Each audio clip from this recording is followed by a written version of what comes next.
Bienvenue dans Carnet de Noces, le podcast qui va à la rencontre des wedding planners afin de décrypter leur succès. On le sait, le parcours des wedding planners est souvent semé d'embûches. Ici, on se concentre avant tout sur les réussites, le positif, et on s'appuie sur les témoignages de wedding planners triés sur le volet qui ont accepté de nous partager leur savoir-faire. Notre mantra, tout wedding planner peut en apprendre d'une autre. Je suis Benjamin, le fondateur de Planners, la plateforme qui aide les wedding planners à développer leur activité.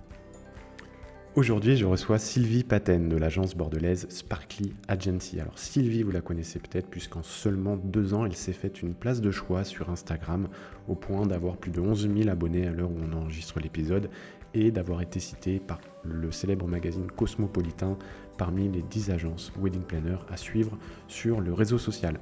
Elle va tout nous expliquer dans cet épisode, sa stratégie, comment elle s'y est prise pour exploser sur Instagram en seulement 2 ans au point que Instagram est devenu aujourd'hui sa principale source d'acquisition de clients. Mais avant ça, j'aimerais te demander une dernière chose, c'est d'aller sur ta plateforme d'écoute de podcast préférée, celle avec laquelle tu m'écoutes là en ce moment, et de nous laisser un avis 5 étoiles de préférence afin qu'on puisse toucher plus de monde, afin qu'on puisse aider plus de wedding planners dans le futur à développer leur activité. Allez, je compte sur toi. Et sans transition, je te laisse avec ma conversation avec Sylvie.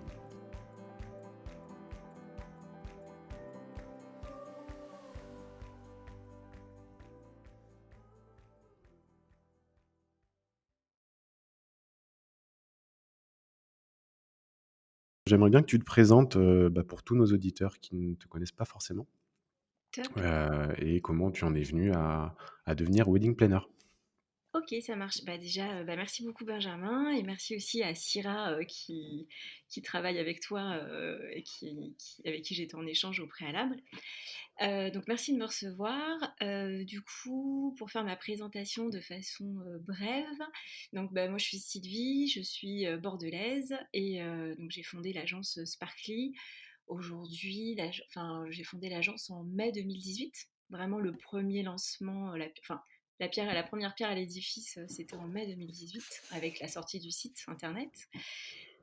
Et la vraie première saison a été en 2019. Voilà, D'accord, donc tu as en gros 2 ans d'expérience, à peu près. exactement. Avec, Voilà, voilà, on est en avec 2021, 2020, à l'heure où on enregistre. Oui, même si 2020, on peut dire que c'était une saison en dents de scie. c'est ça. C'est ça, là c'est la fameuse saison un peu, je pense que c'était un peu le Vietnam, le Vietnam du mariage Ah pour bah c'était la les guerre, wedding hein. planners. Notre Ah bah, président nous l'a dit, c'était la guerre. c'est ça, ouais, ouais, on était un peu. Donc voilà, ça a été une année un peu compliquée, mais avec plein de jolies choses aussi qui en sont sorties. Donc voilà, il faut toujours prendre le positif de chaque événement. Maintenant, on espère que 2021 va être un peu plus clémente et un peu plus sereine. Comment est-ce que tu en es venu à devenir wedding planner? J'ai lu que tu avais travaillé d'abord 10 ans dans le prêt-à-porter. Oui, c'est ça.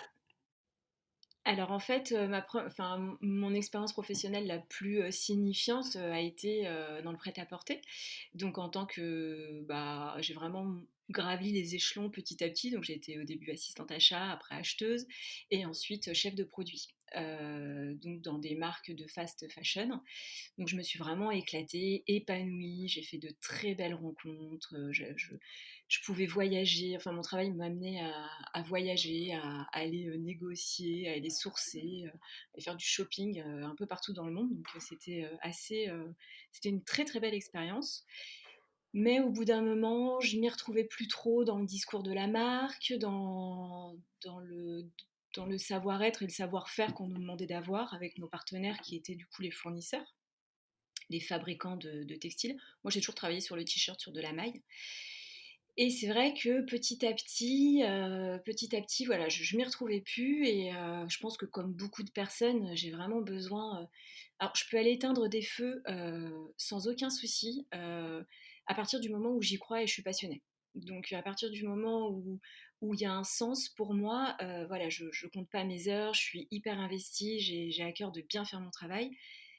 Mais quand je commence à moins y croire, ça devient un peu plus compliqué. Et quand cette passion a commencé un peu à s'effriter, j'avais envie de renouveau. Et autant l'entrepreneuriat pendant très très longtemps m'a fait énormément peur. je portais un regard mais admiratif pour tous ces entrepreneurs qui lâchaient le monde du salariat et cette stabilité que ça pouvait apporter. Ouais, je les regardais avec une énorme admiration en mode mais waouh, mais comment ils font quoi, comment tu peux vivre sans savoir ce que tu vas toucher à la fin du mois quoi. C'était pour moi c'était juste waouh, c'était un peu un pouvoir de super-héros. Jusqu'au moment où je me suis rendu compte que ben, ma passion pour le prêt-à-porter commençait un peu à s'effriter, que je voulais surtout pas, quitter ce milieu, ou en tout cas continuer à travailler dans ce milieu sans avoir cette passion et cette flamme. Et en fait, ben, le métier de wedding planner est arrivé un peu naturellement, plus pour mon entourage que pour moi dans un premier temps, parce que depuis toute petite, j'ai toujours eu un modèle maternel qui a été vraiment le point d'ancrage de la famille, des amis. Enfin, il y avait toujours du monde à la maison, il y avait toujours des gros dîners, des grosses fêtes. Et du coup, j'ai toujours baigné un peu dans cette organisation, enfin, fédérer, faire plaisir, recevoir. Et ben, moi, après, quand j'ai commencé ma vie de jeune adulte, ben, très naturellement, en fait, j'ai repris ce rôle. Et en fait, ça a été le gros déclic, ça a été quand j'ai organisé notre remake avec mon mari. On a renouvelé nos vœux pour nos 10 ans de mariage. Et là, en fait, bah, j'ai tout organisé de A à Z. On a pris les témoins qu'on avait il y avait 10 ans, on leur a dit, bon, vous nous faites une cérémonie laïque. Ils ne savaient pas ce que c'était. Honnêtement, maintenant, je m'en veux, hein, parce que je leur ai dit, non, mais vous regardez sur Internet, on veut un truc sympa, chill à la cool. Et eux, ils me disaient, mais Sylvie, parce qu'en plus, il faut savoir que j'ai un niveau d'exigence assez élevé apparemment. Donc, ça angoissait tout le monde sauf moi, parce que moi, je leur faisais confiance. Et voilà, enfin, l'organisation de ce remake, ça a été vraiment un déclenchement parce que, ben, tous nos amis, toute notre famille me disaient mais t'es faite pour ça, tu te rends pas compte, t'es faite pour fédérer, t'es faite pour créer des bons moments. Et c'est là que je me suis dit mais pourquoi pas. Et donc bah, ce petit déclic qui a eu lieu après ce remake et ajouté à ça ce manque, enfin cette passion qui s'effritait un peu, bah du coup en rentrant du remake au boulot, j'ai dit à ma boss bon bah voilà, à l'époque, j'étais en région parisienne, donc j'ai dit à ma boss, voilà, dans un an, on met Bordeaux en route, parce que c'était un projet de vie avec mon époux. Donc je lui ai dit, on met Bordeaux en route. Si on arrive à partir dans l'année, très bien. Si on n'arrive pas, bah tant pis, ça sera pour plus tard. Mais quoi qu'il arrive, dans un an, je veux partir et je lance ma boîte. Et donc voilà, donc Sparkly, tout s'est fait très naturellement. On est venu sur Bordeaux en 3 mois. Enfin, mon mari a trouvé du travail très rapidement.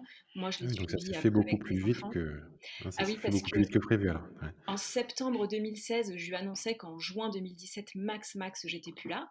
Et en fait, mon époux, le temps qu'il trouve le temps de valider tout ça, lui, il est arrivé en mars et moi, je l'ai rejoint avec les enfants en juillet 2017. Et du coup, le temps après de travailler sur le business plan, l'étude de marché, vraiment lancer le projet.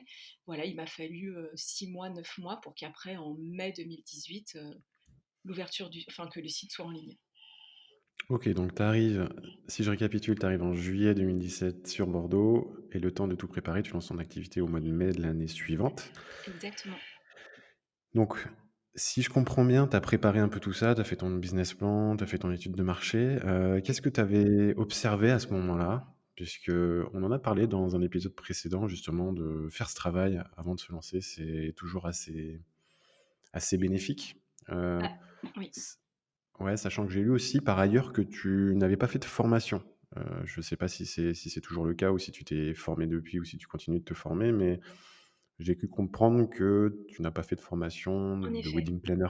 Non, j'ai pas fait de formation de wedding planner. En fait, alors pour répondre à la première partie de la question, par rapport à tout ce qui va être, tout ce qui a été business plan et études de marché, je trouve que c'est hyper important parce que là, avec le recul, là, je suis sur ma troisième année d'activité, c'est des choses qu'on remet plus sur le tapis par la suite.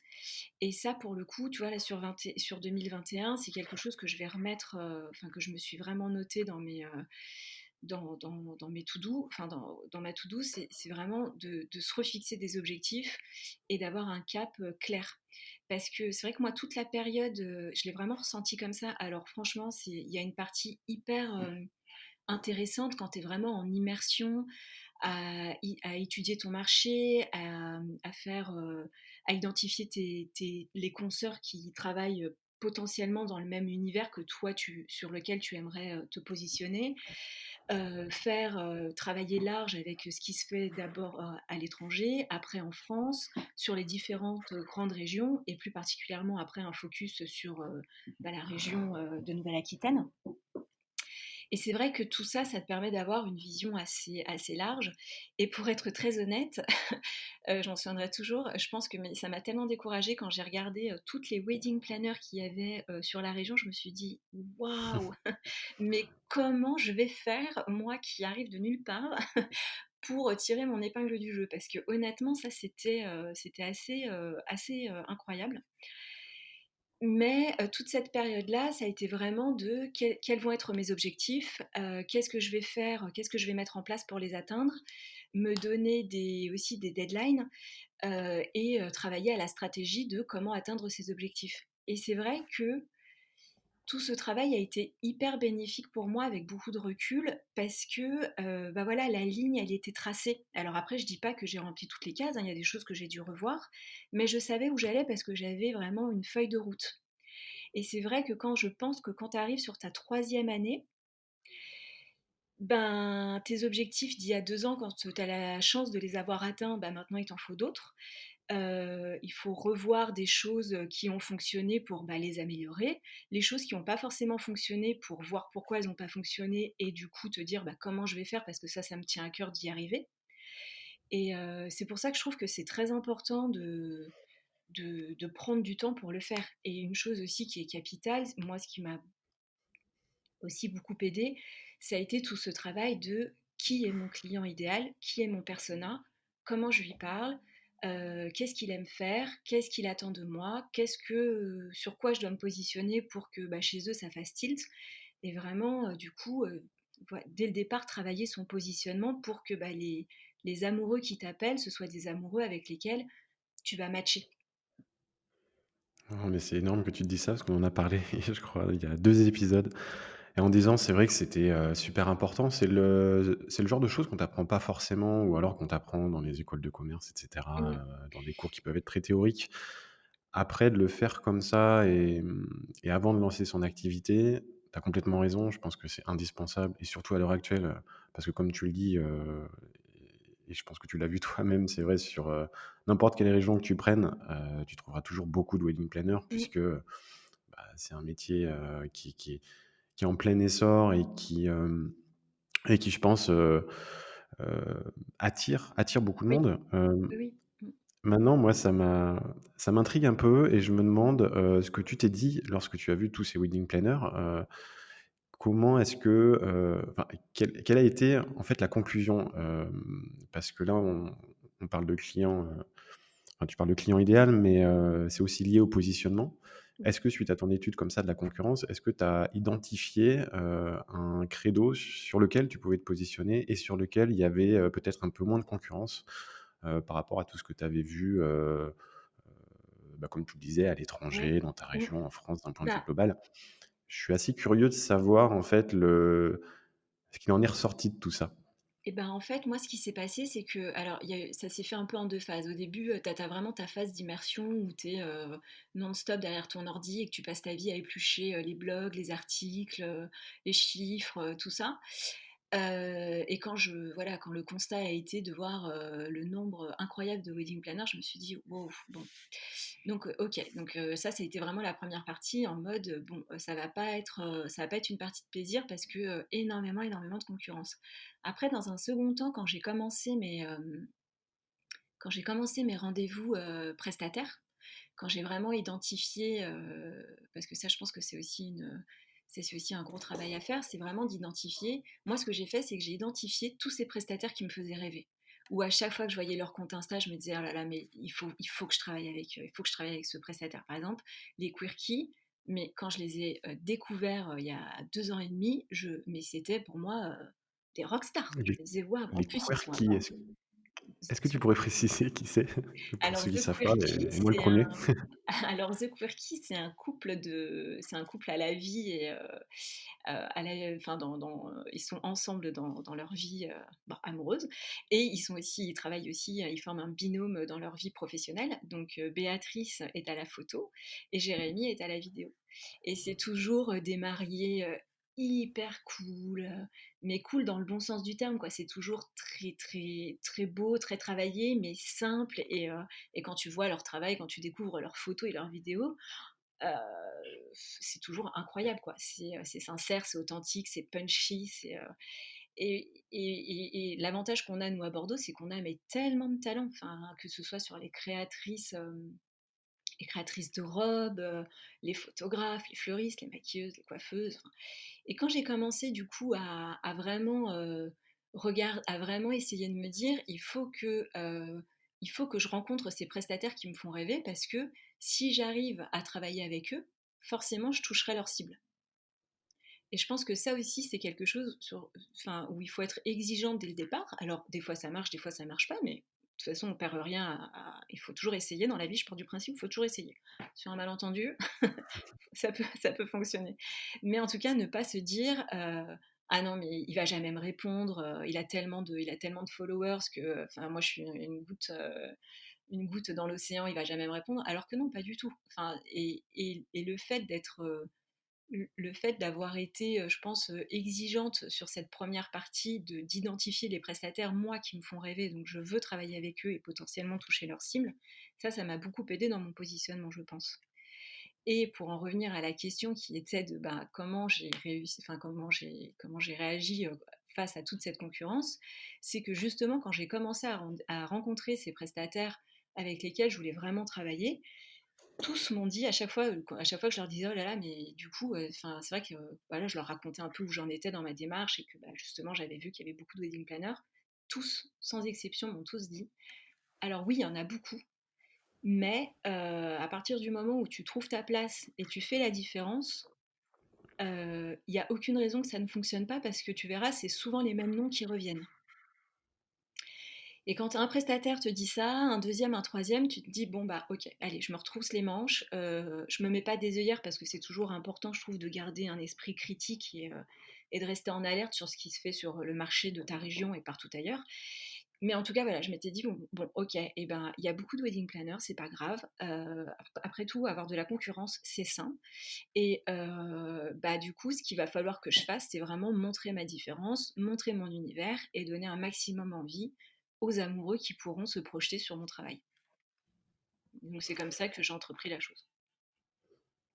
Déjà, c'est super intelligent, je trouve, de se dire, je vais aller voir les prestataires avec qui j'ai envie de travailler et qui travaillent déjà avec les couples avec qui j'ai envie de travailler, puisqu'au final, c'est un cercle vertueux. Ah mais oui, Si tu c'est... trouves les bons prestataires, ces prestataires-là vont sûrement, en venir à te recommander Mm, auprès des couples qui vont les consulter et ainsi de suite. Et puis, parce que c'est vrai qu'on aurait tendance à penser l'inverse en se disant, le but d'un wedding planner, c'est d'aller trouver des couples et une fois qu'il a trouvé le couple avec qui il va travailler, il va aller trouver les prestataires qui pourraient convenir à ces couples. Alors que toi, si je comprends bien, tu as commencé par faire l'inverse, aller d'abord voir tous les prestataires avec qui tu avais envie de travailler et te présenter, j'imagine? oui, Et puis peut-être présenter ton projet, histoire que, tu aies déjà un premier contact et que, lorsque tu aurais les couples, hem, avec qui travailler, tu aurais déjà mm, ton portefeuille de prestataires, c'est déjà ça, prêts, qui te connaissent déjà, exactement. qui connaissent ton univers et cetera. Donc, Voilà, ça, c'est vrai que je pense qu'il y en a beaucoup qui pourraient s'inspirer de ça, puisque c'est un peu contre-intuitif quand on y pense, mais ouais, mais c'est super intelligent en tout cas. pour moi, voilà, les prestataires, comme je disais, là, ces fameux prestataires, moi, pour qui j'ai beaucoup d'admiration dans leur travail, c'est vrai que je me disais, si demain ça peut devenir mes prescripteurs, c'est juste tout bénef pour moi, parce que un couple, faut savoir que de toute façon, avec un couple, ça fonctionne essentiellement à la confiance.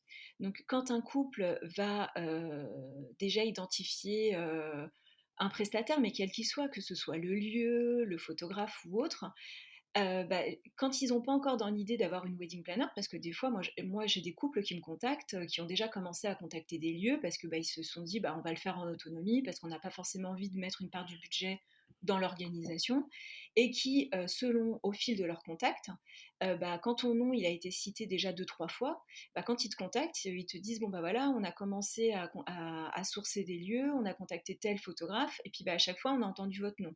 Donc nous, on s'en sort pas trop, donc bon, bah, on a décidé bah, de vous contacter. Alors là, après, la magie opère ou pas, mais tu sens que c'est déjà hyper différent parce qu'à partir du moment où le couple va attribuer sa confiance à un prestataire et que ce prestataire va en conseiller d'autres, bah, c'est différent, il y a une grosse différence versus le couple qui va faire Wedding Planner Bordeaux Google et qui va t'envoyer un mail, c'est quoi vos tarifs? Enfin, voilà, enfin, c'est un peu exagéré, c'est extrapolé, mais disons qu'il y a une certaine notion de confiance qui est déjà un peu établie. Ah, la confiance, dans ton métier, c'est sûr que Ah bah c'est c'est la la clé clé. puisque, enfin, faut se mettre à la place du couple et ils te demandent d'organiser Mm. le jour le plus important de leur vie, donc c'est normal que ça prenne une part hyper importante. Hem et donc partant de là, donc si on revient, à tes débuts, tu contactes les prestataires avec qui tu as envie de travailler, bon, j'ai l'impression que ça se passe bien, et puis derrière, comment est-ce que tu fais, suite à ça pour trouver tes premiers clients?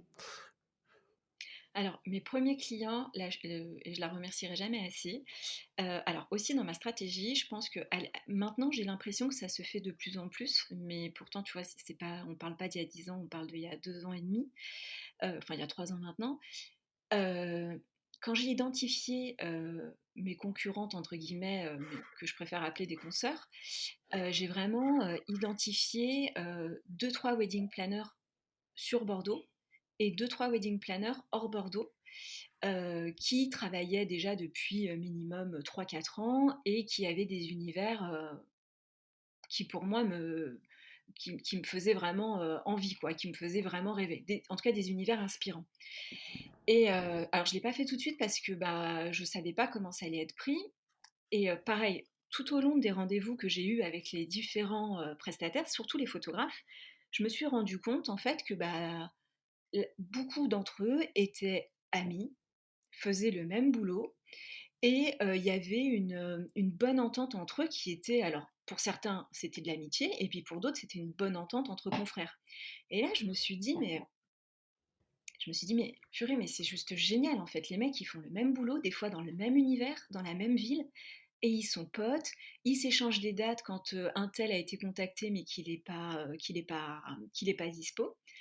Et là, je me souviens, j'avais dit à je crois que c'était Stéphane Liberge, un photographe, j'avais dit: «Mais moi aussi je veux ça avec les wedding planners» et il m'avait dit: «Bah Sylvie, fonce parce que je pense que pour le moment, enfin moi de ce que j'en vois c'est un peu, chacune sa place et il n'y a pas forcément d'entraide, de symbiose». Bon, et donc du coup, en partant de ce principe-là, ben, du coup, j'ai pris mon courage à 2 mains et j'ai contacté, 3 wedding planners, de la région bordelaise que j'ai rencontrés, avec qui ça s'est hyper bien passé et mes premiers mariages ont été, bah, c'est Myriam d'Happiness Factory qui avait été contactée, par un couple adorable mais tellement en retard dans son orga. Je crois ils l'ont contactée fin juin, ils se mariaient en septembre. Elle avait une saison, bah, qui était déjà complètement bookée et elle leur a donné mon nom. Et du coup, bah, c'est là quand tu as une mariée, qui t'appelle et qui me dit: «Bah, voilà, votre nom m'a été donné par, Myriam d'Happiness Factory, est-ce que vous seriez dispo à telle date?» Bah, oui, j'étais complètement dispo. On était en en juin 2018, je venais de mettre le site en ligne, donc voilà. Et pour la petite anecdote, j'avais aussi rencontré Mathilde de Unique Day avec qui, humainement, pareil, ça s'était hyper bien passé et Myriam avait donné nos 2 noms, donc j'ai fait mon premier mariage Sparkly, sous le regard hyper bienveillant de Mathilde de Unique Day. D'accord, donc tu as été en quelque sorte mentoré, par une autre wedding planner pour ton 1er mariage, Voilà, parce qu'elle, si je elle voulait comprends bien? absolument travailler dans ce lieu. Elle n'avait pas encore eu l'occasion de travailler, dans ce lieu assez incroyable du Cap Ferré qui est la cabane Barterotte. Et moi, c'était ma première date. Je me suis dit: «Waouh, mais attends, mais comment c'est possible, mon premier mariage, à Barterotte, en plus ils sont hyper en retard, surtout comment je vais faire?» Et c'est, Mathilde qui m'a dit: «Mais moi, j'ai pas encore travaillé dans ce lieu». Je Donc c'était un mariage un dimanche. Mathilde était bookée le samedi sur un gros mariage, donc elle me dit: «Moi, j'aurais pas le temps de m'en occuper». Elle dit: «Par contre, ce que je te propose, c'est que, bah, toi, tu gères. Quand tu as besoin, je t'aide et par contre, je serai là le jour J». Donc après toute l'organisation en amont, j'ai réussi à la gérer de manière assez autonome. Donc Mathilde était là en feedback, mais ça a été assez, pas simple, mais en tout cas ça s'est j'ai réussi à me débrouiller sans trop, prendre de temps à Mathilde. Et le jour J, Mathilde était là et du coup, bah, moi ça me sécurisait vachement. Mathilde, qui était trop adorable, qui me dit: «Alors moi je te préviens, je me mets en mode assistante wedding planner, donc c'est tes décisions, et c'est tes actions, c'est tes décisions». Et donc voilà, j'ai eu la chance de faire mon premier mariage effectivement comme tu dis, sous le regard hyper bienveillant de Mathilde qui m'a donné tellement confiance en moi, qui m'a vraiment épaulée. Et donc voilà, mes premiers clients vraiment ont été de la reco de prestataires et de la reco, de consoeurs. Oui, quand on y pense, encore une fois, ça paraît très contre-intuitif. Enfin, c'est ce que ça va sûrement à l'encontre de ce que la plupart, des prestataires et des entrepreneurs pensent. Ils ont plutôt tendance à penser que les personnes qui font la même activité, dans le même secteur géographique, ce sont des concurrents. Il faut pas s'en approcher, c'est un peu «la guerre» entre guillemets Bah ouais, mais non. et Après, puis tu as tout à fait raison puisque, bah, on voit le résultat en fait, et je pense qu'il faut juste demander parfois, hein, que ce soit, mais mais oui. des rencontres ou même de l'aide, hein, parce qu'on a trop tendance parfois quand on n'arrive pas à faire quelque chose ou à se cacher et à pas se, pas réaliser en fait qu'on a besoin d'aide ou voilà, ou qu'on a besoin de telle ou telle chose et alors que parfois il suffit de prendre son courage à 2 mains, comme Et tu l'as fait, d'aller, et puis c'est ce d'aller que je juste te envoyer un mail, prendre un oui. café et Et puis ça puis se c'est fait ce tout que je seul. disais tout à l'heure, et bah, il y a des fois ça passe et il y a des fois ça passe pas. Le meilleur exemple moi que j'ai, et c'est aujourd'hui on a réussi à tisser des liens, pro, hyper forts, avec Estelle d'MC2 Mon Amour, qui est une wedding planner parisienne. Pareil avec Andrea de La Petite Nature, qui est une wedding planner parisienne. Bah, par exemple, MC2 Mon Amour, Heu, je suis hyper admirative de son travail. Ça fait 8 ans qu'elle a une agence, elle fait plein de nouveaux projets, elle est tout le temps en mouvement, et ce qu'elle fait, c'est toujours hyper beau. Et et ben, Estelle, je lui ai envoyé un mail au tout début, elle ne m'a jamais répondu. Mais parce que, bah, voilà, mon mail était passé aux oubliettes, elle a pas pris le temps de répondre tout de suite et après et puis c'est tout. Mais j'en ai pas tenu rigueur et après par la force des choses, à force de se voir passer sur Instagram, de faire un petit DM par-ci, un petit DM par-là, et ben, un jour, je sais plus comment on en est venu à échanger vraiment de vive voix toutes les 2. Et aujourd'hui, voilà, on s'appelle. Moi, quand j'ai besoin d'un conseil, je vais l'appeler, je vais dire: «Oh là là, Estelle, mais quand c'est comme ça, tu fais comment toi?» Elle va m'appeler en me disant: «Bah, attends, j'ai ça, tu peux pas, est-ce que tu as pas un petit tips pour moi?» Bah, OK, fine. Et donc en fait, de toute façon, quoi moi, c'est ce que je pense vraiment. Alors c'est pas toujours évident et il y a des fois, bah, ça dépend aussi de ton mindset, hein. Il y a des fois, tu te sens pousser des ailes et t'y vas, et puis il y a d'autres fois, tu te remets tout le temps en question en mode: «Mais qu'est-ce qu'il va penser? Qu'est-ce que...» Donc tout ça pour dire que moi maintenant je pars du principe que je tente. Si, à partir du moment où c'est fait dans la bienveillance et sans aucune mauvaise arrière-pensée, ben, tente. Si ça marche, très bien, si ça marche pas, au moins tu l'auras fait. Oui, et puis il y a rien à perdre, hein, au Mais final, c'est ça, avoir tu ce rien genre à de perdre. mentalité, c'est avoir la mentalité d'abondance et de se dire que, même s'il y a beaucoup de concurrence, on est dans un domaine où, il y a du travail, Mais c'est ça et puis la il concurrence, peut y avoir du c'est travail bon. pour tout le monde, Voilà. et puis c'est ça, quand c'est fait avec la bonne mentalité derrière, il n'y a pas de raison Mmh. que ça fonctionne pas. Surtout qu'en plus, l'univers du mariage, c'est quand même assez spécial. On est sur des dates qui sont assez limitées, donc C'est il ça. y a forcément des wedding planners qui se retrouvent à avoir plusieurs demandes pour une même date et quand c'est comme ça, elles vont aller recommander les wedding planners qu'elles connaissent. Bah, Ça, voilà. il Il y a pas faut de et secret, donc et oui et c'est un c'est cercle assez vertueux. spécifique à l'univers du mariage, hein. Il y a pas, 500 week-ends dans l'année, pendant Ah, c'est lesquels ça. tu peux organiser des mariages. Tu peux pas te démultiplier, tu peux pas être sur 2 mariages à la fois. Bon, à part, celles bien sûr qui ont plusieurs personnes ou Oui, qui après gèrent ça quand à tu plusieurs, fonctionnes mais en agence, c'est un peu plus simple, mais Oui, oui, c'est effectivement, c'est un cercle, enfin voilà, enfin et c'est ça aussi pour le coup, pour faire un complément de réponse au nombre de wedding planners, c'est que alors j'ai plus exactement les chiffres en tête, mais c'était quand même assez haut. Mais le nombre de mariages en Nouvelle-Aquitaine, dispatchés sur, les 6 mois, que dure la saison, sur l'ensemble des week-ends de cette période-là, enfin concrètement, il te suffit de Ça toucher, je fait de la place. crois, 2-3% de ce chiffre-là et encore pour, pouvoir remplir ta saison. Donc il y en a de la demande, enfin il y en a. Donc du coup, c'est là aussi où je me suis dit: «Bon, ça va, c'est pas on parle pas de 20 mariés, dans la saison, sur une saison donnée, à Bordeaux, quoi». Les chiffres étaient beaucoup plus impressionnants. En tout cas, tu as donné des super conseils, hein, à toutes celles qui voudraient se lancer, que ce soit par rapport à ton étude de marché ou à ta mentalité, par rapport à la manière dont tu as trouvé tes prestataires, ou tu as trouvé tes consoeurs aussi. C'est vraiment Bah, super intéressant. avec Moi, j'aimerais bien revenir aussi sur le début puisque, bah, on a vu que tu avais pas trop d'expérience avant. Tu étais bon, tu étais dans le oui, prêt-à-porter, même si c'était peut-être le même genre de tâches que tu avais à faire au quotidien. On était c'est dans ça. une industrie qui est complètement différente. Tu pas fait de formation, tu avais juste organisé, ton Mmh. remake avec ton mari. Qu'est-ce que tu te dis quand tu organises ton premier mariage par rapport à la vision que tu avais justement du métier de wedding planner? Est-ce que tu as été agréablement surprise? Est-ce que tu as été déçue de bah, de la réalité du terrain, en fait? Comment est-ce que c'était par rapport à l'image que tu t'étais faite du métier?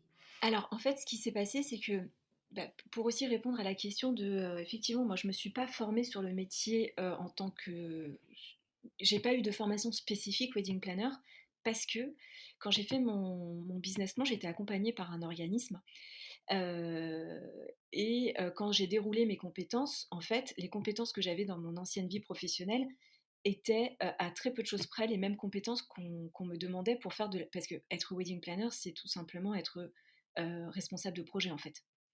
Donc, tu es responsable de ton planning, tu es responsable d'un budget, tu es responsable de la qualité de tes prestataires et à tout ça, tu saupoudres ou pas une affinité particulière pour, du design et pour certaines, elles ont un complément avec, quand elles font des cérémonies. Mais en tout cas, ce qu'il en est ressorti, c'est que mes compétences premières enfin, les compétences premières pour faire ce travail, je les avais déjà. Moi, ce qui me manquait, c'était vraiment la vision objective de comment se passe un jour J. Donc en fait, ce que j'ai fait quand j'ai contacté, justement ces wedding planners dont je te parlais, j'ai eu l'occasion de faire un premier mariage j'ai accompagné Andrea de La Petite Nature sur un premier mariage. J'étais sa petite main, voilà. Le but c'était, bah, qu'elle, elle ait quelqu'un pour l'aider et moi ça me permettait d'avoir, une vision, vraiment objective de comment ça se passe un jour J. Donc j'avais déjà eu l'occasion de faire, 2 ou 3 jours J avec des wedding planners différentes en mode moi je suis la petite main, pour les aider, mais du coup ça me permettait j'avais les yeux qui étaient, grands ouverts, sur tout, à chaque fois, j'essayais d'être partout pour essayer de prendre le plus d'infos et le plus de détails, possible. Ouais, c'est un autre avantage, en fait, à aller contacter des consoeurs puisque, en fait, tu fait ouais, tu fait en quelque sorte, tu as fait un stage, C'est ça. avec chacune d'entre elles, et Voilà. puis c'est surtout que quand tu vas avec différentes wedding planners, tu as bah, tu l'opportunité de voir, Bah, chacune les travaille pratiques de différemment. chacune, Exactement. voilà, comment elles font et Mmh. cetera, sachant que chacun a ses Ouais. propres Mmh. trucs et astuces et que du coup, toi, bah, de ton côté, tu as pu prendre, bah, de l'expérience auprès de Bah, c'est chacune ça, d'entre elles, c'est les que bons et les mauvais points et ça t'a permis, c'est vrai, je pense, de te créer comme ça de mmh. l'expérience super rapidement, en fait. Ça, c'est Et c'est certain. vrai que le gros avantage, c'est que, ben, tu y es, donc c'est très important que tu sois au taquet, c'est très important que tu sois, bah, que tu fasses comme si c'était ton mariage, mais c'est vrai que l'avantage, c'est que c'est pas toi qui es responsable de ce mariage, c'est la wedding planner que tu accompagnes. Donc moi, j'ai mis toute mon énergie et toute ma motivation pour lui faciliter la tâche et l'aider un maximum, mais c'est vrai que tu travailles quand même, de manière, assez, sereine parce que in fine, c'est pas ta responsabilité. Je sais pas si tu vois ce que je veux dire? En fait, ça Ouais, m'a c'est fait ça, tu vas sans pression, quoi. exactement, parce que toi, tu es Tu le bosses, mais plus tu as pas la pression d'avoir la voilà. charge du mariage sur les épaules. Voilà, enfin, tu vois, si, par exemple, je sais pas, moi, c'est ce qui m'est arrivé pour, le mariage de septembre à Bartorotte, le premier, le cocktail devait se faire, sur la plage. 1/2 heure avant que, la cérémonie se termine, le traiteur me dit, le maître d'hôtel me dit: «Sylvie, il pleut dans un quart d'heure, qu'est-ce qu'on fait?» Mais je ne suis pas sûre. C'est-à-dire que si c'est maintenant que tu me dis: «Soit on rentre le cocktail, soit on le fait dehors». Mais s'il pleut, je pourrais plus le remonter ou on le remonte devant les invités. Et là, bah oui, toi, tu as une espèce de pression, tu te dis: «Waouh, mais qu'est-ce que je fais, quoi?» Donc là, oui, du coup, mais si ça m'était si c'était arrivé à une wedding planner sur laquelle avec qui j'étais que en aide, bah moi, si tu veux, alors oui, ça m'aurait embêtée, je pense que j'aurais eu ma petite boule au ventre, mais c'est pas ma décision, c'est pas à moi de la prendre, donc tu es quand même un peu extérieur. Et c'est ça où je pense que ces expériences que j'ai eu la chance de vivre avec, ces différentes professionnelles, et ben, ça m'a rassurée, moi, pour ma première expérience. Et mais je me suis mais j'étais tellement contente parce que, bah, les mariés, que j'avais eus grâce à Myriam, c'était des mariés, ils étaient hyper à la cool. Donc en fait, à partir du moment où, encore une fois, cette notion de confiance s'est installée, enfin, à chaque fois que je leur proposais des choses, c'était: «Ah mais oui, mais c'est génial. Ah mais tu crois qu'on peut faire ça? Bah oui les gars, on peut le faire. Bah allez, vas-y, alors on y va, go!» Et donc bah, du coup, tu te sens un peu pousser des ailes parce que tu te sens porté par la chose, et toi, plus tu leur fais plaisir, plus tu as envie de leur faire plaisir.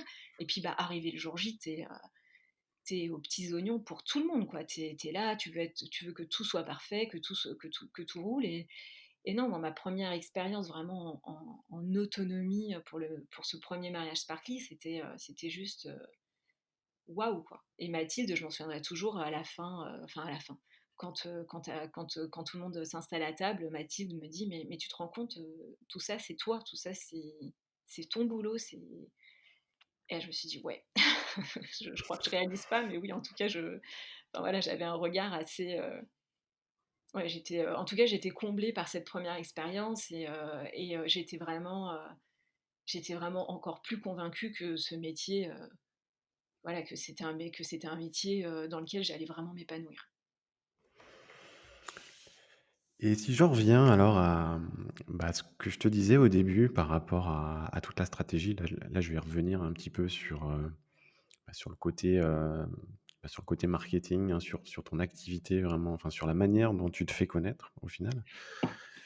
On a parlé de ça tout à l'heure avec, avec tes tout débuts. Là, je vois que depuis, alors ça fait déjà 2 ans, et puis je pense que ça passe très vite. Hem, mais tu as l'air d'avoir bien avancé, en particulier quand je vois, et c'est aussi ça qui nous avait, interpellés, hein, par rapport au podcast, et c'est pour ça qu'on avait envie de t'inviter, hein, je te le disais tout à l'heure, c'était, par rapport à toute ta stratégie que tu mets en place, dans ta stratégie de contenu, Mmh. et notamment sur ton compte Instagram. Et d'ailleurs, je crois que c'est comme ça qu'on t'a repéré. Tu as été sélectionné, dans un article du Cosmopolitain, Ah où oui. tu vas peut-être nous en parler sur la manière, dont tu t'es retrouvé dans dans cet article, et puis ce que ça t'a éventuellement, apporté. Mais j'aimerais revenir vraiment sur la genèse de ton compte, et de ton contenu. Est-ce que c'est, et je pense que ça l'est, hein, mais j'aimerais bien que tu me confirmes, ça doit être lié à la manière dont tu as identifié, à qui tu voulais t'adresser, à ton client idéal? Mmh. Est-ce que c'est parti de là? Est-ce que, comment est-ce que tu t'es inspiré? Comment est-ce que tu as créé toute cette stratégie, en fait, hein, de contenu? Comment est-ce que tu as défini tout ça à la base, et comment est-ce que tu l'entretiens, aujourd'hui? Alors je sais, ça fait beaucoup de questions en une. Je vais essayer de ne pas En oublier, donc je Tu vais vas peut-être répondre aux 2 commencer par la dernières. stratégie, et puis tu vas finir par Cosmo, éventuellement. Alors, en fait, au niveau de la stratégie, une fois que ça a été un gros travail et il y a eu beaucoup d'ajustements, que j'ai dû faire au fil de l'eau, hein, parce que c'est pas une science exacte, et il y a que en essayant et en se lançant qu'on y arrive, et qu'on teste ce qui va marcher, ce qui va pas marcher, ce qui va moins bien marcher. Mais le travail de base, c'est vraiment de connaître son persona. C'est de connaître quel est mon client idéal, mais pas de se dire, je sais pas, c'est un couple qui va avoir entre 30 et 40 ans, CSP+. Non, c'est de se dire: «OK, mon couple, je l'imagine, urbain ou plutôt citadin. Quand il a du temps libre, qu'est-ce qu'il fait? Est-ce qu'il chill sur son canapé en regardant Netflix ou est-ce qu'il va regarder des expos? Est-ce qu'il est, amateur de bonne food? Est-ce que c'est un voyageur? Est-ce qu'il est sensible à l'écologie? Est-ce que» voilà, ma démarche, elle a été de me dire: «Demain, mon couple parfait ou mon couple «idéal» entre guillemets, voilà à quoi il ressemble. Voilà ce qu'il aime faire dans la vie, voilà ce qu'il aime, enfin tout ça. Est-ce qu'il aime voyager? Est-ce qu'il est plutôt casanier? Est-ce que» et donc à partir de là, à partir du moment où tu as identifié un maximum ta cible, c'est plus facile de savoir comment tu souhaites lui parler. Est-ce que déjà, par exemple, dans ton choix de communication, tu vas les vous voyez ou les tutoyer? Alors quand je dis mon choix de communication, ça va être dans la partie par exemple des rédactions de postes. Comment tu les appelles? Moi par exemple, c'est vrai que dès le départ, et du coup ça fait à chaque fois ça a tendance à faire sourire, moi je les appelle jamais mes clients. Alors qu'in fine, oui, c'est mes clients, mais moi je les appelle mes amoureux. Tout le temps. J'ai dit, enfin, pour moi, c'est des amoureux. Et quand je parle d'un couple à un autre couple, je dis toujours oui, ah bah du coup, avec ce couple d'amoureux. Et du coup, je sais qu'il y en a qui me disent, ah mais il n'y a pas que nous que t'appelles comme ça. Je dis, ah bah non, désolé, enfin, vous êtes tous mes couples d'amoureux, quoi. Et, mais en tout cas, voilà, c'est de savoir. C'est une fois que tu connais, je pense, hein, parce qu'après, voilà, j'ai pas non plus un bac plus 5 en marketing et tout ça, mais le truc, c'est que je pense que mieux tu connais ta cible, mieux tu peux t'adresser à elle et sur le ton qui sera le plus approprié. C'est sûr que si par exemple ma cible c'était des CSP++ sur du mariage très haut de gamme, bon bah je pense que ça serait, enfin c'est pas je pense, c'est que c'est sûr, ça serait pas les mêmes photos, ça serait pas les mêmes discours et ça serait pas la même approche. Et je pense que eux je dirais pas mes amoureux. Enfin, parce que bah du coup je pense qu'eux ils se diraient non mais où est-ce que mais pourquoi tant de proximité quoi. Enfin du coup donc du coup, il y a déjà ça, c'est vraiment identifier, ma stratégie, ça a été vraiment d'identifier ma cible, mon persona.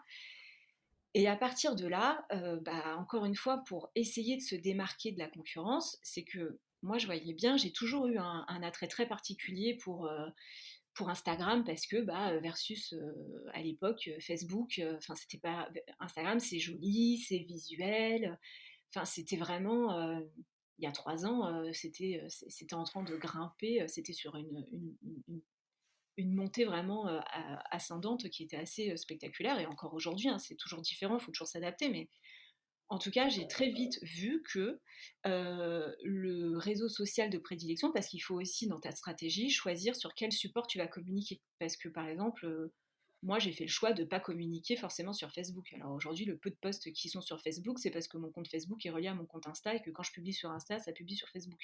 Mais, j'ai pas du tout je retravaille pas mes posts, sur Facebook parce que pour moi, ma cible, elle est sur Instagram, par exemple. Et ça a été un choix dès le départ. Donc ça a été aussi de me dire où est-ce qu'il faut que je sois présente. Donc bah, très naturellement, ça a été sur Instagram et après par la suite Pinterest. Mais en tout cas, j'ai tout mis sur mon compte Instagram en me disant qu'aujourd'hui, la grosse différence que je pouvais avoir avec d'autres consoeurs pour qui j'avais une admiration, une grande admiration, c'était de se dire il faut que j'arrive à me démarquer via ma communication. Il faut que j'arrive à me démarquer en montrant le plus possible mon univers, ce que j'aime faire, ce que je peux faire, et en donnant envie en fait, en donnant envie à ses amoureux et aussi à ses prestataires, parce que mine de rien, ça aussi c'est quelque chose d'hyper gratifiant et positif quand tu as toute la première partie de ton activité où c'est toi qui vas démarcher les prestataires qui te font rêver. Et quand tout ça fait un cercle virtueux et que tu arrives à toucher les bons autres prestataires que tu n'as pas encore pris le temps de contacter, et que c'est eux qui te contactent via ton compte Instagram, ah, tu te dis, c'est chouette quoi. C'est chouette parce que du coup, tu arrives à fédérer grâce à ce contenu et à cette stratégie de communication. Et comment tu donnes envie? Parce que, pour moi, c'est vrai que et puis tu as tout à fait raison, même si tu as pas fait de bac en marketing, je trouve que tu as tous les bons réflexes en tout cas. C'est vrai que tout part de la cible et de l'identifier, au-delà, c'est vrai, des critères un peu généraux, d'âge et de sexe, c'est vrai que toi, tu es allé très, très loin Et je pense que c'est ça aussi qui fait derrière le succès de ta communication, c'est que tu es allé très loin pour identifier toutes les caractéristiques de ton client idéal très précisément. Maintenant quand tu as ton client idéal, parce que c'est vrai que tu disais, bah, que enfin, tu es parti de là, mais comment est-ce que tu matches entre ton client idéal et le contenu que tu vas produire? Comment est-ce que tu sais que le contenu que tu vas Ah bah, produire tu testes, va lui plaire? tu testes. D'accord, c'est via des tests, d'accord. C'est ça, tu Et donc testes comment tu tout. testes? Alors, j'ai, en fait, ce qu'il y a, c'est que moi-même, je vais m'inspirer, de comptes, surtout j'ai identifié surtout des comptes à l'étranger, parce que c'est vrai qu'à l'étranger, le mariage en Australie, en Espagne, tu as des destinations comme ça, même aussi en Allemagne, ils ont un côté un peu plus carré, mais il y a souvent aussi des belles choses. Moi, en fait, ce que j'ai fait, c'est que j'ai identifié des wedding planners pour qui j'avais beaucoup d'admiration et de respect pour leur travail, et je regardais en fait comment elles communiquaient, ce qui moi me parlait. Et du coup, par rapport à ça, je me disais: «Ah, mais elle a mis telle photo, mais moi je crois que je vais communiquer sur ça, donc je vais mettre telle photo». Et en fait, bah, tu sais, à force de voir plein de choses à droite à gauche, tu t'appropries, toi enfin moi ça m'inspirait, ça me donnait des idées, donc je me disais: «Bon bah, je vais essayer de faire, telle photo, je vais essayer de mettre en avant telle photo». Et après tu étudies tes statistiques. Par exemple, si tu vois que, moi à un moment, à chaque fois que je mettais un bouquet de fleurs de mariée, un bouquet de mariée, pardon, j'avais des statistiques qui étaient plus importantes que quand je mettais une photo d'une table. Ou quand je mettais des amoureux qui s'embrassaient, j'avais ou des moments de joie, vraiment, enfin, des personnes qui s'enlacent, des personnes qui rient, des personnes qui manifestent. C'est souvent les sorties de cérémonie où tu sais, tu as ce lancer t'as un lancer de fleurs séchées ou de pétales ou d'autres choses, et t'as tout le monde qui est en mode mais waouh, enfin, c'est vraiment la captation de moments sur le vif, de joie. Et ben petit à petit, c'est là où tu vois que ben ton audience elle est sensible à ça. Donc bah du coup, tu sais que ton audience elle est sensible à ça, donc tu vas essayer de lui en donner encore plus. Qu'est-ce Et que tu regardes dans tes chiffres, quand c'est comme ça? Tu regardes le nombre de likes, de partages, tu as une métrique en particulier que tu regardes plus que les autres quand il s'agit de jauger de la performance d'un post en particulier? alors, moi, ce que j'aime jauger pour la partie vraiment pro wedding planner, c'est des photos enregistrées. Parce que je me dis que les photos, enfin, les posts les plus enregistrés, c'est que potentiellement la nana ou le gars derrière, il n'a pas envie de les oublier. Et moi, la première, Ah quand j'ai pas d'accord, envie les posts d'oublier quelque chose, enregistrés, ouais. ouais. Et les posts J'aurais pas pensé à ça. et les posts enregistrés, alors après je me trompe peut-être, mais moi je me dis que c'est en tout cas les détails, ou si par exemple c'est la photo d'un post avec une déco de cérémonie laïque qui va être le plus enregistré sur telle semaine, bah, je me dis que potentiellement les semaines suivantes, il faut que je mette aussi l'accent sur d'autres photos de cérémonie, ou en tout cas faire un focus sur la cérémonie. Ou pourquoi pas faire un article, parce que ça aussi, ça a été dans la stratégie, c'est d'avoir un journal avec du contenu, avec de la création de contenu sous forme d'articles. Et donc, quand je vois que j'ai des photos qui sont plus likées, partagées ou enregistrées sur un thème spécifique, sur lequel j'ai pas encore parlé sur le blog, bah, du coup, je vais me dire, ah bah attends, ça peut être sympa de parler de tel et tel sujet. Et tu fais ce travail, toutes les semaines? Tous les mois? Alors là, pour Comment être est-ce que tu très transparente, là, ça fait un petit bout de temps que je ne l'ai pas fait. À chaque fois, je le fais un peu à la va-vite. Mais sur allez, sur toute la première année, c'est sûr, je postais une photo tous les jours. Et je testais aussi ah les oui, donc il y a horaires. l'aspect régularité Ah ouais, aussi à qu'il faut l'aspect prendre en compte, c'est vrai. régularité, c'est Mmh. indéniable. Et encore plus aujourd'hui, je pense, qu'il y a 2 ans.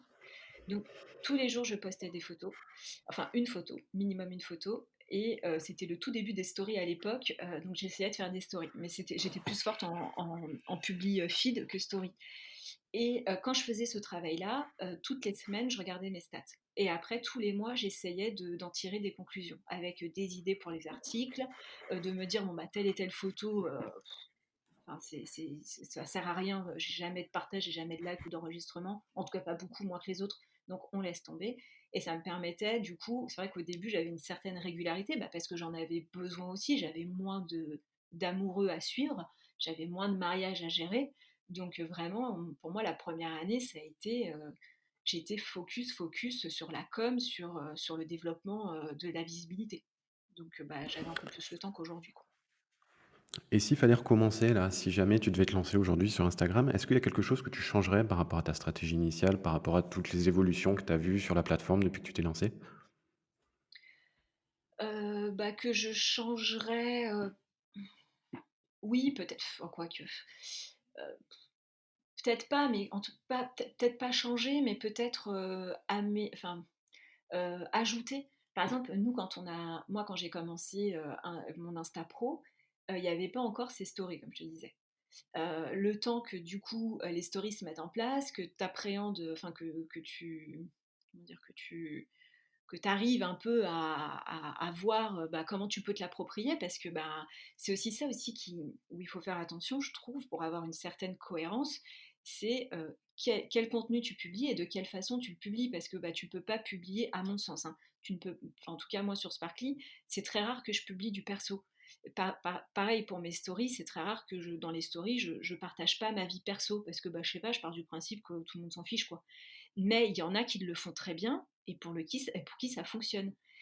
Mais quand c'est fait de façon, enfin, peut-être pro ou cadrée. Et par exemple, je sais que moi, quand les stories sont apparues, pour moi, c'était juste, oh là là, mais jamais j'y arriverai. Enfin, qu'est-ce que je vais mettre moi en story? Enfin, il y a un moment, enfin. Et puis, peut-être que oui, pour répondre à ta question, c'est peut-être se dire, pourquoi pas essayer les choses plus tôt et de rebondir sur les nouvelles opportunités plutôt que de se dire oh là là mon Dieu ça va encore être un nouveau truc à gérer, à s'approprier, alors que finalement après ça devient naturel, plus tôt tu t'y mets et plus simple c'est pour la suite. Non, puis c'est surtout que que toutes les nouvelles fonctionnalités sur les réseaux sociaux, quand tu commences à les utiliser et quand tu es parmi les premiers à les Et utiliser, oui, tu as tendance à être plus visible que plus les visible, autres oui, puisque la plateforme forcément, elle lance une nouvelle fonctionnalité, donc elle a envie complètement. qu'elle soit adoptée le plus vite possible et donc elle a tendance à mettre en avant ceux qui l'utilisent parmi les premiers. Ouais. Donc Et ça puis, c'est vrai que c'est un super conseil. mm. Et là, on le voit, là, alors là, je te parle des stories parce que ça m'avait marqué il y a 2 ans, mais là, ce qui est en train d'arriver, enfin, ce qui, là, il faut mais sauter sur l'occasion, c'est les Reels. Ça a une portée au niveau de l'algorithme qui est mais juste phénoménale.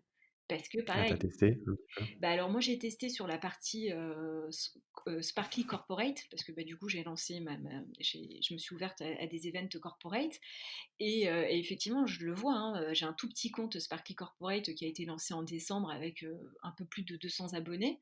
Par contre quand je fais un Reels, il est vu par 1500 personnes. J'en ai un qui est monté à 15 000 vues alors que j'ai une audience, enfin j'ai une communauté de 200, un peu plus de 200.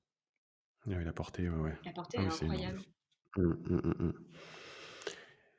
Et au bout de combien de temps alors, tu as vu les effets de cette stratégie? Puisqu'on en a pas trop parlé et je pense pas qu'on va trop aborder le sujet, mais tu as commencé à l'évoquer par rapport aussi à ton site web où tu développé une stratégie de contenu avec des articles qui sont en tout cas, très longs, très travaillés. J'imagine que tu as commencé en même temps que ton compte Instagram, enfin ça faisait partie de ta stratégie, j'imagine. Oui. Heu, Au bout de combien de temps tu as vu les résultats?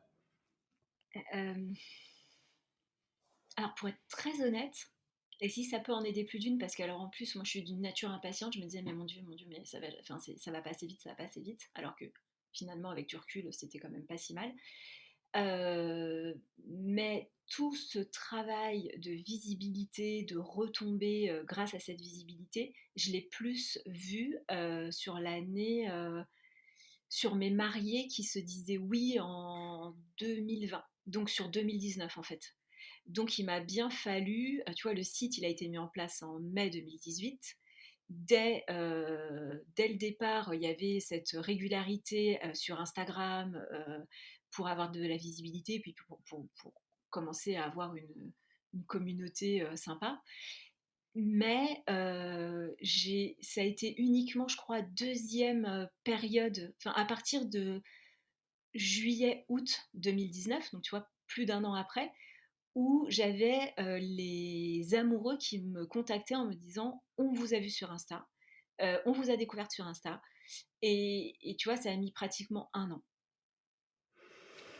C'est ce qu'on dit généralement, en tout cas pour le référencement naturel, que Mmh. maintenant c'est trop optimiste de se dire que, on met un article en ligne et dans les prochains mois, on va avoir des résultats. C'est vrai que généralement ça prend 6 mois, je pense minimum, voire plus que Ah ça. mais alors 6 mois, un an. ouais, alors Sur Instagram, peut-être plus puisque, là, sur on est vraiment sur un réseau qui est très encombré et en particulier dans le domaine du mariage.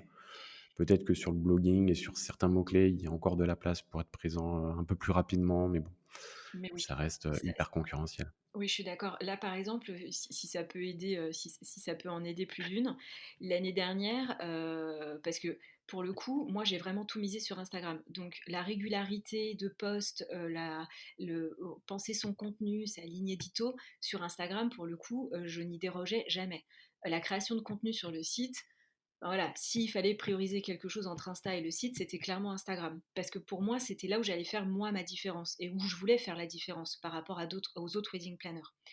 Donc tout ça pour te dire que la régularité de publication sur le blog, elle n'était pas dingue.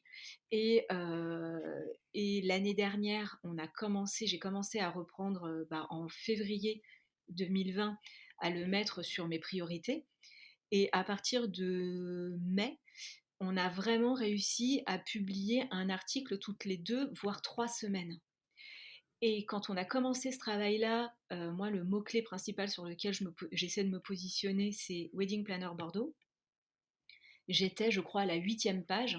Et aujourd'hui, j'ai essayé il n'y a pas trop longtemps. Alors après, est-ce que c'est biaisé? Pourtant, j'étais en fenêtre privée. Mais j'étais au bas de la deuxième page.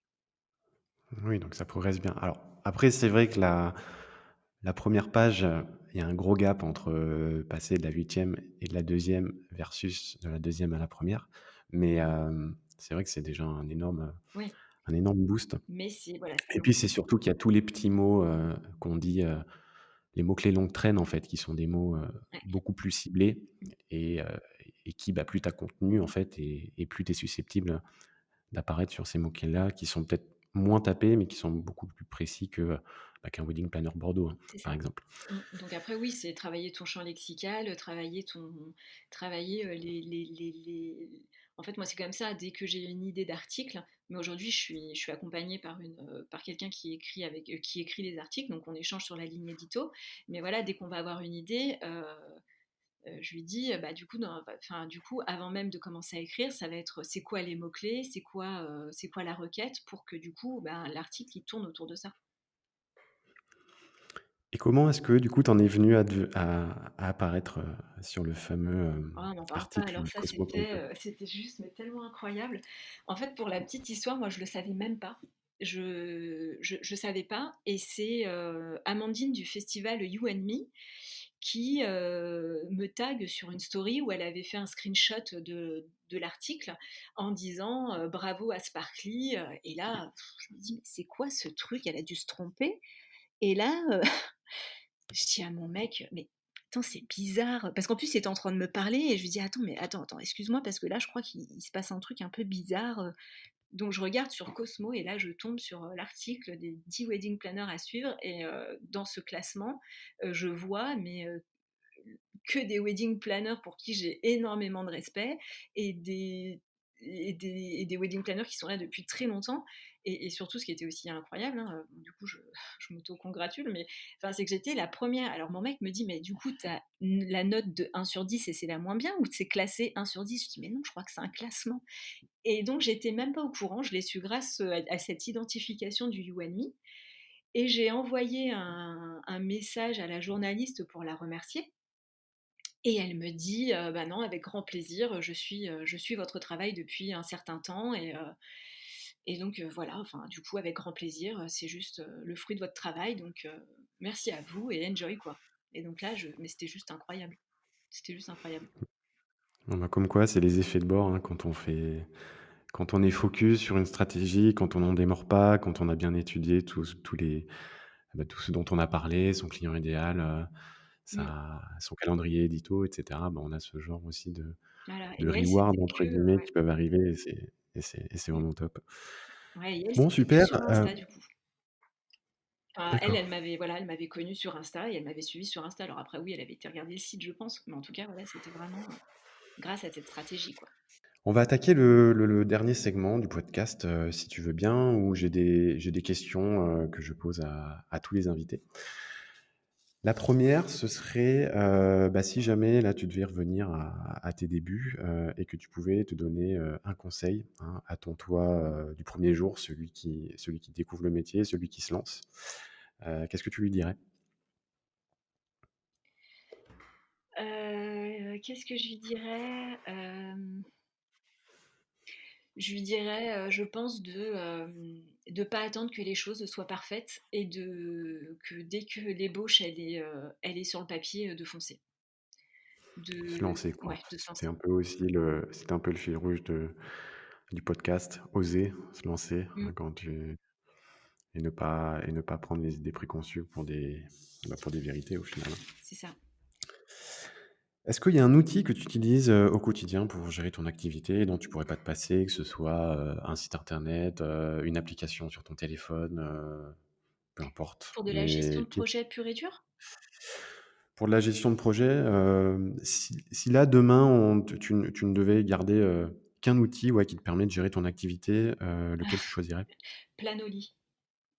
Planoly. Alors Planoly, je crois que c'est pour, planifier ses posts Oui, sur Insta, c'est ça? c'est Ouais. ça.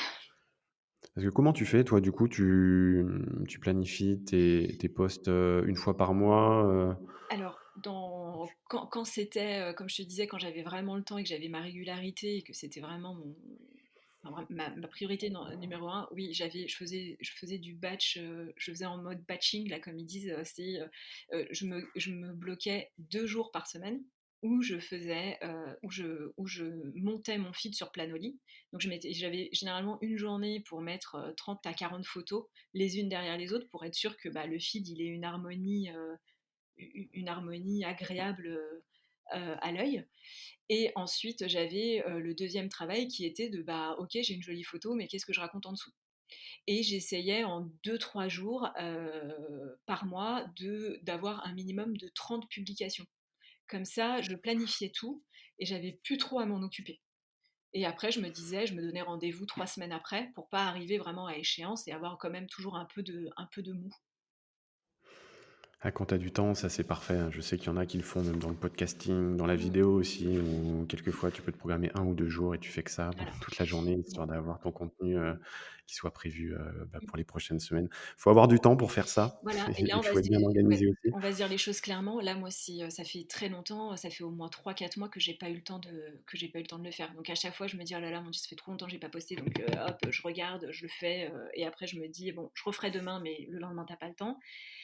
Voilà, mais ça fait partie de mes objectifs, c'est d'essayer alors pas tous les jours, ça c'est sûr, de gagner en régularité, mais de toute façon, voilà, je pourrais plus poster tous les jours parce que je n'en aurais pas le temps, ça c'est sûr. En plus, j'ai eu 2 mariages sur 12, donc j'ai pas assez de contenu. Par contre, me trouver ma régularité qui fera que, bah, par contre, toutes les semaines, j'ai minimum 2 ou 3 posts et stories publiées pour pas me reposer sur mes acquis, quoi. Ah, c'est le risque aussi, c'est que, quand tu es un peu toute seule et que tu produis et tu dois faire ton marketing et tu dois faire ta compta dans les débuts, tu as beaucoup de temps donc Mmh, c'est sûr que tu as le temps de réfléchir à tout ça, ta mmh, stratégie, de poster tes contenus et cetera. Mais dès que tu commences à avoir des clients et être beaucoup voilà. prise, Mmh, tu as la production qui prend le pas sur la communication, sur le marketing et il faut pas perdre de vue aussi que c'est grâce à tout ça que tu obtenu tes clients. Donc c'est ça. c'est un juste milieu à trouver Mmh. et c'est la grosse difficulté quand tu es, Quand tu es toute seule, ouais. entrepreneur, et quand tu es tout seul surtout. Mmh, C'est la grosse difficulté de s'organiser et de trouver le temps de faire ça puisque, quand on a les enfin, quand on a les clients qui rentrent, on n'y pense pas forcément et on se dit que dans tous les cas, c'est sûr que les clients, ils sont toujours prioritaires, mais il faut quand même trouver un moment, le temps ouais, je suis entièrement pour, d'accord. pour alimenter en fait ce qui t'a amené tous ces clients-là, Mmh. en premier lieu. Est-ce qu'il y a une personnalité qui t'inspire? Tu m'as parlé, tout à l'heure que tu avais étudié le travail de certains et certaines wedding planners, en Angleterre, en Australie, je crois aussi. Mmh. Est-ce que ce soit des wedding planners ou d'autres personnalités, est-ce qu'il y en a qui t'ont inspiré ou qui t'inspirent toujours au quotidien?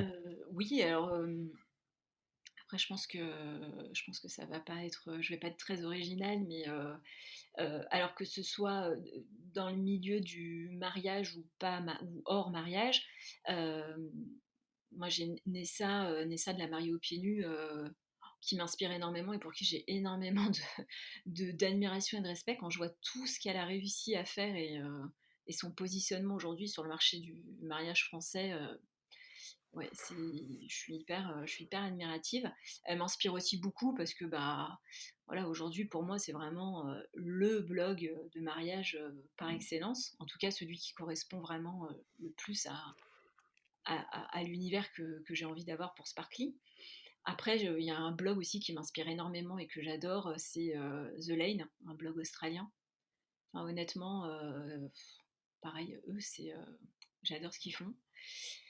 On mettra les liens dans les notes, du podcast, hein, pour les auditeurs et Ça les marche. auditrices et on verra d'ailleurs avec la wedding planner, Nessa, hein, c'est ça dont tu as parlé? Alors, c'est pas une wedding planner, Nessa, c'est Nessa Buono, c'est Buono ou Buono, j'ai honte, j'écorche son nom. Alors, au tout début, elle était wedding planner, mais il y a très très longtemps, et en fait, là, elle tient le blog, c'est un blog de mariage, la mariée aux pieds nus. La mariée aux pieds nus, d'accord. Mm, OK, je vois, voilà. je vois. Et Bon, The si elle est Lane plus wedding aussi. planner, on l'invitera peut-être pas, mais je vois très bien et on mettra le lien pour tous ceux que ça intéresse, Après, dans honnêtement, la l'article. wedding planner, je pense, qui m'inspire le plus de par son énergie, de par ses réalisations, de par son travail. Euh, Estelle d'MC2, mon amour, je trouve qu'elle est vraiment. Je trouve qu'elle est. Ouais, elle m'inspire beaucoup. Mm. Ça marche. Et pour finir, est-ce qu'il y a un livre que tu recommandes, souvent ou qui t'a beaucoup inspiré, que ce soit un livre pro, un livre perso, enfin une non-fiction, peu importe? Oui, c'est Anthony Robbins, Pouvoir illimité. Anthony Robbins. Ouais. Ah, Pouvoir illimité, ouais. J'en ai beaucoup entendu parler de celui-là, c'est un mix entre développement personnel, Ouais, ouais, peut-être PNL aussi, je sais pas, mais bon, je l'ai pas lu personnellement, mais j'en ai entendu beaucoup de bien. ouais, ouais, j'en suis un peu plus de la moitié et honnêtement, il est juste incroyable. Et après, il y en a un où c'est pas très original, mais je l'ai trouvé tellement, tellement chouette. C'est Ta deuxième vie commence quand tu t'aperçois que tu n'en as qu'une. Celui-ci, je crois que je l'ai lu 2 fois. D'accord, et c'est de qui celui-là? C'est de Raphaël Giordano. D'accord. Je connais pas, on mettra les liens encore une fois dans les notes de l'épisode. Hem, Bah, écoute, en ce qui me concerne, je pense on a vraiment eu beaucoup de bons conseils, Bah, c'est chouette. par rapport à ton activité et à tout ce que tu as fait pour en être, là où tu en es, aujourd'hui. C'est quoi tes projets d'ailleurs là pour les prochaines années? Puisque alors tu t'es peut-être pas encore penché dessus puisque tu m'as dit que tu allais te pencher sur tes prochains objectifs, là ces prochaines semaines, il me semble, hein, si j'ai bien compris. Mais est-ce que tu as déjà des choses à nous dire par rapport à ça, à tes Oui, alors, orientations que tu veux prendre, dans ces prochains mois, ouais, années, si la prochainement. situation sanitaire, s'améliore bien sûr? Oui, bah, bien sûr, hein, il y a toujours ce.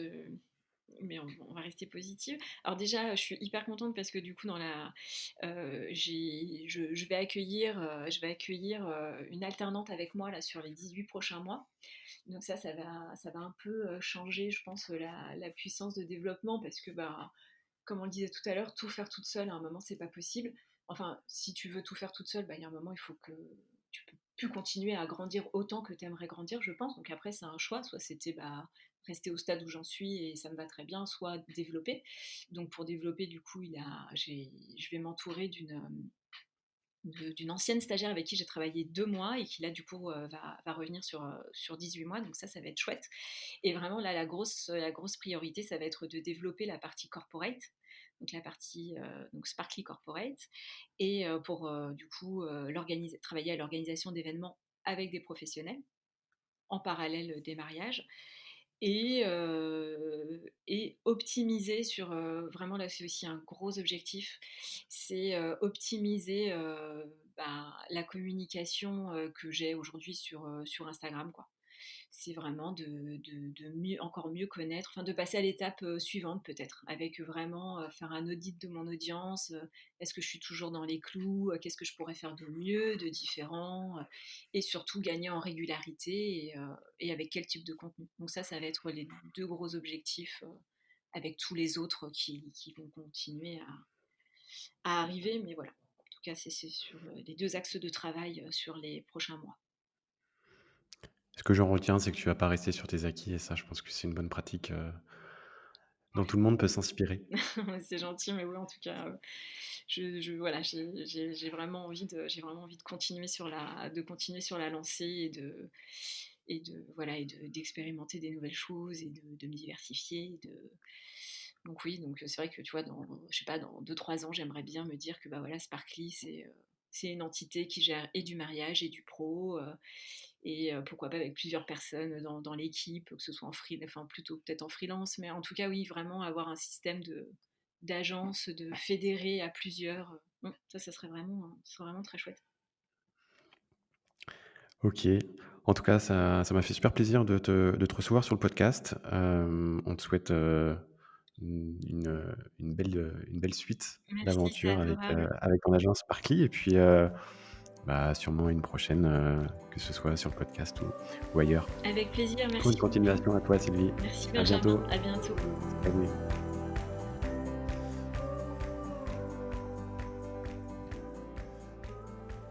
C'est la fin de cet épisode. Merci de l'avoir suivi jusqu'au bout. Si vous avez passé un bon moment, aidez-nous à faire connaître le podcast en le partageant autour de vous et en nous mettant une note sur votre plateforme d'écoute préférée. Avant de vous laisser, n'oubliez pas que si vous êtes wedding planner et que vous voulez développer votre activité, foncez vous inscrire gratuitement sur planners.fr. Ciao et à très vite pour un prochain épisode.